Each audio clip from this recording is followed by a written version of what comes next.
ദുരന്തമുഖത്തുള്ള സന്നദ്ധ സംഘടനാ പ്രവർത്തകരുടെ സേവന മനോഭാവത്തെക്കുറിച്ച് പറയാതിരിക്കാൻ വയ്യ.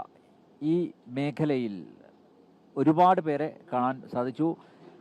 SYSന്റെ സാന്ത്വനം സംഘടനയുടെ ജില്ലാ കോർഡിനേറ്റർ ഷമീർ ഉൾപ്പെടെയുള്ള ചിലർ എന്നോടൊപ്പം ഉണ്ട്. അവരുടെ അനുഭവങ്ങളെക്കുറിച്ച് നമുക്ക് നേരിട്ട് ചോദിച്ചറിയാം. എത്ര ദിവസമായി ഈ മേഖലയിൽ? ഇന്നൊക്കെ മൂന്നാമത്തെ ദിവസമാണ് ഇന്നിവിടെ എത്തുന്നത്. ഈ സംഭവം നടന്ന അന്ന് 2 മണിക്കാണ് നമ്മൾ എമർജൻസി ഗ്രൂപ്പ്, വയനാട് ജില്ലയുടെ റെസ്ക്യൂ ടീമിൻ്റെ എമർജൻസി ഗ്രൂപ്പുണ്ട്, സർക്കാരിൻ്റെ IIGയുടെ നേതൃത്വത്തിലുള്ളതാണ്. ആ ഗ്രൂപ്പിൽ ഈ വിഷയം വരികയും 2-3 ആളുകൾ നേരിട്ട് വിളിക്കുകയും ചെയ്തപ്പോൾ പെട്ടെന്ന് തന്നെ നമ്മളെ റെസ്ക്യൂ ടീമിൻ്റെ ഗ്രൂപ്പിൽ അറിയിക്കുകയും ഫോൺ ചെയ്യും അത്യാവശ്യം കിട്ടുന്ന ആളുകളെ മാത്രം കൂട്ടി 2:45-3 മണിയാകുമ്പോഴത്തേനും ഇവിടേക്ക് എത്തുകയാണ് ചെയ്തത്. ഇവിടെ എത്തിക്കഴിഞ്ഞ സമയത്ത് സംഗതി ഏത് റൂട്ടാണെന്നൊന്നും അറിയില്ല, വെളിച്ചമില്ല, ഒരു സംഭവമില്ല. കളക്ടർ വണ്ടി വരുന്നുണ്ട്, അതുപോലെ MLAൻ്റെ വണ്ടി വരുന്നുണ്ട്, പോലീസ് സംവിധാനങ്ങൾ ഉള്ള വണ്ടികൾ വരുന്നുണ്ട്. അവർ കൂടുതൽ വന്നു.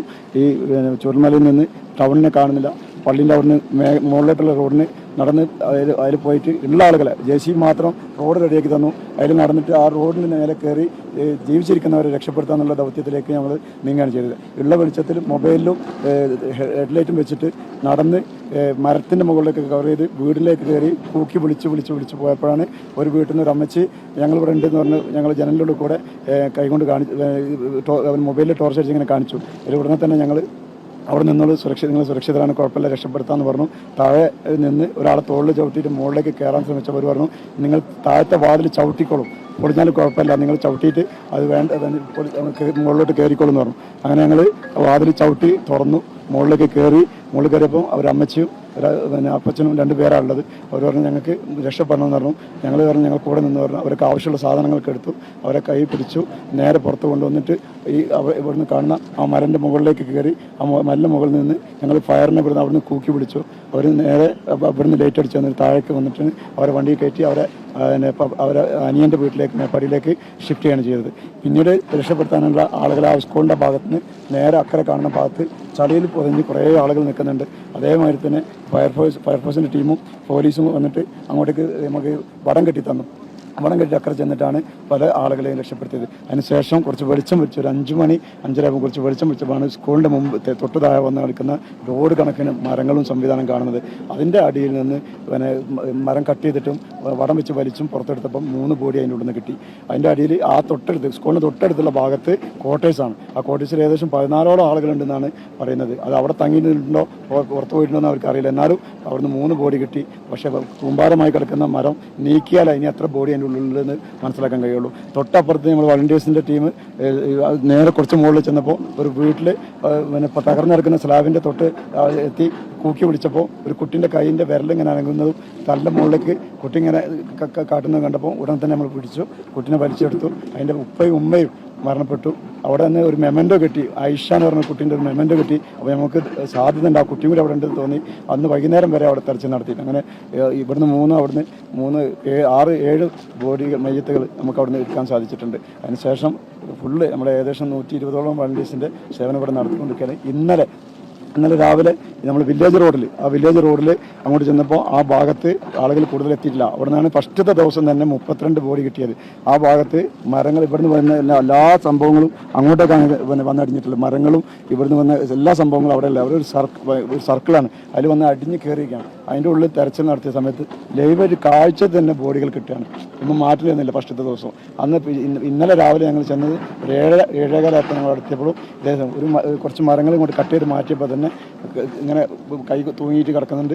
അവിടുന്ന് ക്ലിയർ ആക്കിയിട്ട് നമ്മൾ അവിടുന്ന് സ്ട്രക്ചർ എടുത്തു. അപ്പോൾ അങ്ങോട്ടേക്ക് വണ്ടിയോ സംവിധാനങ്ങളൊന്നും അപ്പോൾ ആയിട്ടുണ്ടായിരുന്നില്ല. പിന്നീടാണ് മറ്റു ജീപ്പ് സംവിധാനങ്ങളൊക്കെ 3 ബോഡി എടുത്തതിന് ശേഷം ജീപ്പ് സംവിധാനങ്ങൾ വന്നത്. ആ ബോഡി എടുത്തിട്ട് നമ്മൾ സ്ട്രക്ചറിൽ അവിടെ നിന്ന് നടന്ന് തന്നെ പോയ സിംഗിൾ ആൾക്ക് കിടക്കാൻ പറ്റുള്ളൂ. 2 വെഹിക്കിളും ഫ്രണ്ടിലുമായിട്ട് ഓരോരുത്തർ നിന്നുകൊണ്ടാണ് ബോഡി പുറത്തേക്ക് കൊണ്ടുവന്ന് ആംബുലൻസിലേക്ക് ഷിഫ്റ്റ് ചെയ്തത്. പിന്നെ ഒരു 11-11:30 ആയപ്പോഴാണ് കൺട്രോൾ റൂമിൽ വിഷയങ്ങൾ അറിയിച്ചപ്പോൾ കൂടുതൽ ആളുകൾ വന്ന് ഡിറ്റാച്ച് വന്നു. അതിനുശേഷം 9 ബോഡി ഇന്നലെ തന്നെ ആ ഭാഗത്ത് നിന്ന് കിട്ടിയ ഒരു കുട്ടീൻ്റെ അടക്കം കിട്ടിയിട്ടുണ്ട്.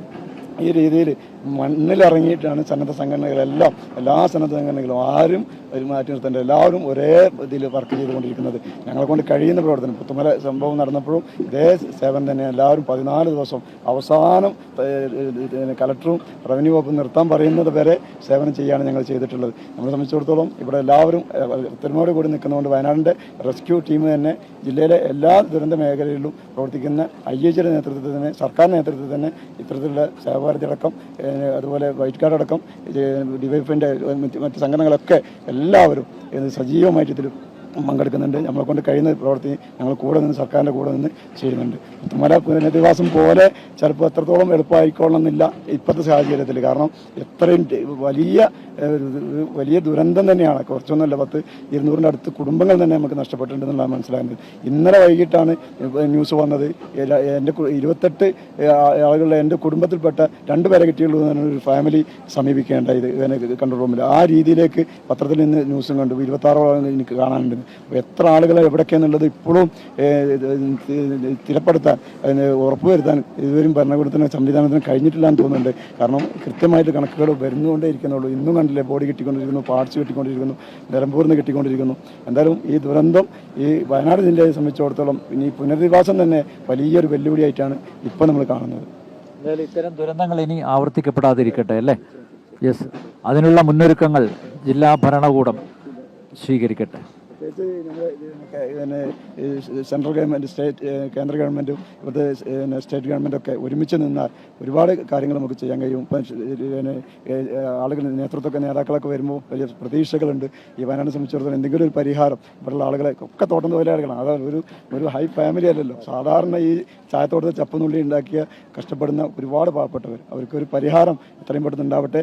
മറ്റ് ജാതിമത ഭേദമന്യേ മുഴുവൻ നേതാക്കളും അതിനുവേണ്ടി എല്ലാവരും ഒരുമിച്ച് നിൽക്കട്ടെ. സർക്കാരിൻ്റെയും സ്റ്റേറ്റ് സെൻട്രൽ ഗവൺമെൻറ് കൂടെ ഒരുമിച്ച് നിൽക്കട്ടെ. പ്രവൃത്തി പെട്ടെന്ന് തന്നെ പുനരധിവാസവും കാര്യങ്ങളും നടക്കട്ടെ എന്നുള്ള പ്രാർത്ഥന മാത്രമേ നമുക്കുള്ളൂ. കൊടിയുടെ നിറം നോക്കാതെ, ജാതിമത വർഗ വർണ്ണം നോക്കാതെയുള്ള നിസ്വാർത്ഥമായിട്ടുള്ള സേവനം, എന്തായാലും SYSൻ്റെ പ്രവർത്തനം ശ്ലാഘനീയമാണ്, മഹനീയമാണ്.